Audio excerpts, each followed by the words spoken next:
আসসালামু আলাইকুম। ভাই, জান্নাতে যাওয়া কি খুব কঠিন কাজ? আমরা তো সারাদিন কত ইবাদত করার চেষ্টা করি।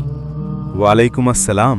ভাই, জান্নাতের পথ যেমন ইবাদতে, তেমনি নিজের চরিত্রের উপর নিয়ন্ত্রণ রাখাতেও নবীজি সাল্লাল্লাহু আলাইহি ওয়াসাল্লাম আমাদের জন্য একটি বিশেষ গ্যারেন্টি দিয়েছেন।